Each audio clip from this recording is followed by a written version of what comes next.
জানি বক্তব্য দেওয়ার পরে মসজিদ থেকে বের হওয়ার পরে হয়তো আমার কলার ধরা হতে পারে, এই সমস্ত বাস্তবতা মাথায় বসায় এই কথা ওপেন ভাবে বলতেছি। ফ্যামিলি কার্ড নামে নারীকে ঘর থেকে বের করানোর এক নব্য ষড়যন্ত্র চলতেছে। একটা দাবি, এই দাবি আমি যতদিন আছি ততদিন বলে যাব, ইসলামী দল আর ইসলাম দুইটা এক না। ইসলামী দল আর ইসলাম এক না। আপনি ইসলাম মনে করে যদি ইসলামকে প্রতিষ্ঠা করেন তো মনে রাখেন কিয়ামত পর্যন্ত এই ভূখণ্ডে আর কোনোদিন ইসলাম প্রতিষ্ঠিত হবে না। পশ্চিমাদের তিনটা মিশন নিয়ে তারা নামছে। তিনটা মিশনের মধ্যে একটা হচ্ছে পুরুষকে দাড়িহীন করা এবং নারীদের পর্দা ছাড়া নারীদেরকে বেপর্দা করা, ঘর থেকে বের করা। আরেকটা হচ্ছে মানুষের খাদ্যের মধ্যে হারাম মিক্স করা, যেটা থেকে এখন মুসলিম সমাজের ইমাম খতিব পর্যন্ত রেহাই নেই। আমরা যে টাকার লেনদেন করতেছি, কারেন্সি যে বেতন নিতেছি, এটা সম্পূর্ণ কিসের উপরে ভিত্তি? সুদের উপরে। আমাদের অর্থনৈতিক ব্যবস্থাটা এখন কিসের উপরে? সুদের উপরে। সুদটা অপারগতার কারণে জায়েজ, কিন্তু জায়েজ হবার জন্য এক নাম্বার শর্ত হইলে সুদের বিকল্প কোনো একটা পরিকল্পনা আপনি বাস্তবায়নে মাঠে থাকতে হবে, তারপর আপনার জন্য সুদ জায়েজ। তো সুদের বিকল্প কোনো কিছু কি আমরা পরিকল্পনা নিছি? নেই। এই পশ্চিমাদের তিনটা এজেন্ডা সব দল, ইসলামের নাম দিয়া হোক অন ইসলামের নাম দিয়া হোক, সবাই বাস্তবায়ন করতেছে। নারীকে ঘর থেকে বের করার জন্য নতুন একটা পলিসি নেওয়া হয়েছে। আমি জানি বক্তব্য দেওয়ার পরে মসজিদ থেকে বের হওয়ার পরে হয়তো আমার কলার ধরা হতে পারে, এই সমস্ত বাস্তবতা মাথায় বসায় এই কথা ওপেন ভাবে বলতেছি। ফ্যামিলি কার্ড নামে নারীকে ঘর থেকে বের করানোর এক নব্য ষড়যন্ত্র চলতেছে। নারীকে কি দেওয়া হবে? ফ্যামিলি কার্ড দেওয়া হবে। কি শর্ত? ফ্যামিলি কার্ড দিবে। ফ্যামিলি কার্ড কি পুরুষ নিয়ে যেতে হবে না নারীকে নিয়ে যেতে হবে? রেশন ভাতা যেটা পাবে এই ফ্যামিলি কার্ড নিয়ে কে উপস্থিত হতে হবে? পুরুষ না নারী? নারীকে। ওই নারীকে যে ভাতা দেওয়া হবে, রেশন দেওয়া হবে, ওইটা কি কোনো মহিলা দিবে না পুরুষ দিবে? পুরুষ দিবে। প্রাইমারি ইয়াগুলোতে আপনারা দেখছেন বৃত্তি দেয় সরকারিভাবে, পুরস্কার দেয়। কাদেরকে দেয়?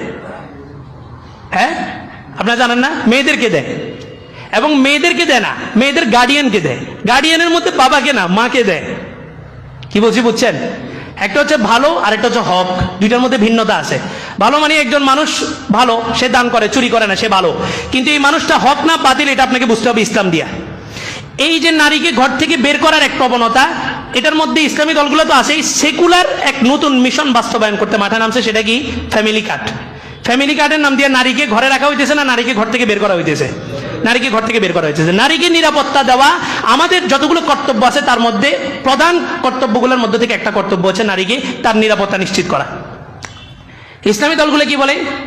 বলে যে ছেলে মেয়ে একসাথে থাকতে পারবে না। ছেলে মেয়ে একসাথে কি করতে পারবে না? থাকতে পারবে না। তো এখন ছেলেরা আলাদা হও, ছেলেরা সবাই আলাদা হও। আমি এখন কাকে সময় দিব? আপনার কথা বলেন না, আপনারা ভয় করেন নাকি? কিছু হইলে আমার হবে, আপনারা তো টেনশন করেন কা? ছেলেরা সবাই কি হও? আলাদা হও। আমি এখন কাদেরকে সময় দিব? আমার মেয়ে বন্ধুদেরকে। ইসলামী দল বলে নারী, আমরা যদি ক্ষমতায় আসি কি করব জানো? আমরা ক্ষমতায় আসলে নারীর 8 ঘন্টা কাজকে 4 ঘন্টা করে দিব। এবার সবাই বলে বাহ বাহ, ইসলাম তো কত সুন্দর। অথচ ইসলাম বলে যে ইসলামী খেলাফত প্রতিষ্ঠা হবে, প্রত্যেকটা পুরুষ এই পরিমাণ ইনকাম করা তার উপরে ফরজে আইন, যেই পরিমাণ ইনকাম করলে তার বউ তার ঘরের মধ্যে থেকে নিরাপদে থাকে, বাহিরে বের করার প্রয়োজন হবে না। ইসলামী হুকুমত বলে এটা। আর এখন ইসলামী দল ওনারা কি বলতেছেন? আমরা ক্ষমতায় আসলে কি করব? 8 ঘন্টার জায়গায় কয় ঘন্টা দিব? 4 ঘন্টা। তো 4 ঘন্টা কি নারী ঘরে না বাইরে? বাইরে।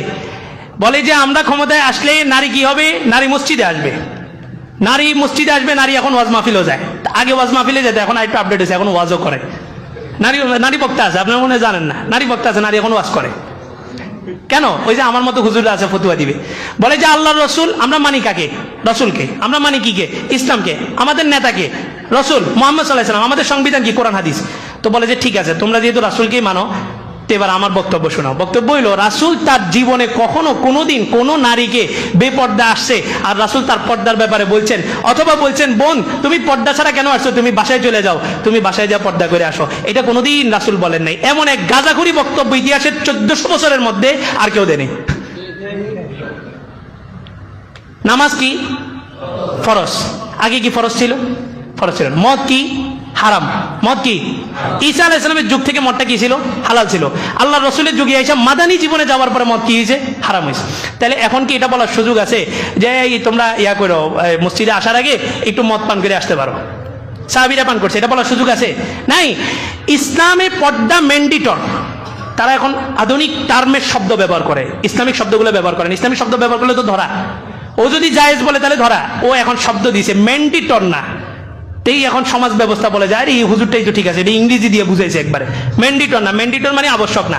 পর্দাকে আপনি পর্দা করেন না, আমি ইমাম পর্দা করি না, কিন্তু আমি ইমাম মুসলমান। আমি ইমাম কি? মুসলমান। আপনি পর্দা করেন না, তবু আপনি কি? মুসলমান। আপনার বিবি পর্দা করে না, তবু আপনি কি? মুসলমান। কিন্তু আপনি যদি মনে করেন পর্দা আবশ্যক নয়, সাথে সাথে আপনি কি হয়ে গেছেন? কাফের হয়ে গেছেন।